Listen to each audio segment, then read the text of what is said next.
La clasificación médico-legal del aborto. Esta se define según el autor Basile como la interrupción del embarazo antes de las 22 o 24 semanas de gestación o cuando el producto de la concepción pesa menos de 500 gramos. Esta tiene una valoración que se considera entre aspectos médicos, entre aspectos éticos, personales y jurídicos, que determinan la licitud o la ilicitud según el contexto específico. Inicialmente yo he catalogado 4 aspectos, que está la clasificación por su origen, por la etapa de la gestación, por la clasificación médica y la clasificación jurídica, que son aspectos que para mí son mucho más relevantes. En cuanto a la clasificación por su origen, está el aborto espontáneo y el aborto provocado. El espontáneo es un término bastante conocido, que es básicamente el que se produce de forma natural, que ocurre sin alguna intervención externa o por causas biológicas o patológicas, es decir, que este surge de forma natural.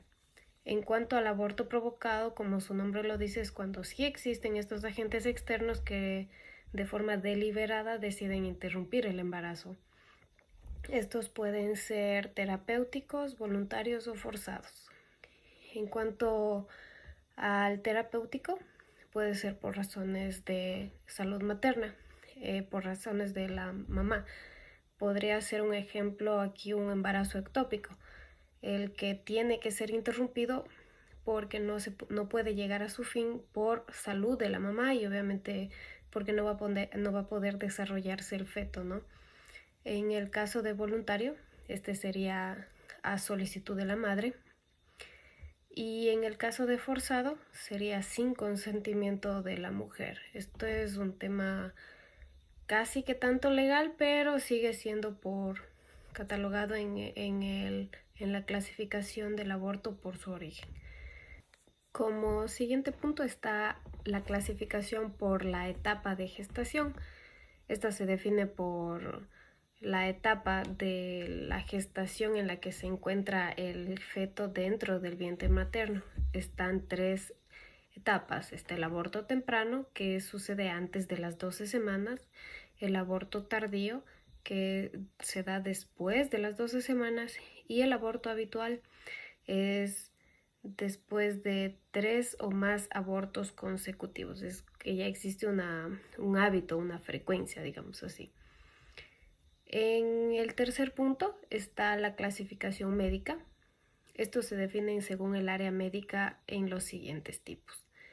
Está el aborto completo, el aborto incompleto y el aborto retenido.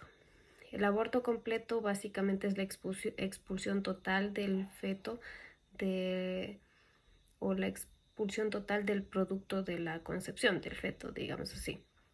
El aborto incompleto es la expulsión parcial del contenido uterino, y el aborto retenido es la muerte fetal sin expulsión. Esto por lo general se da cuando las mamás tienen algún accidente o algún golpe y el bebé fallece.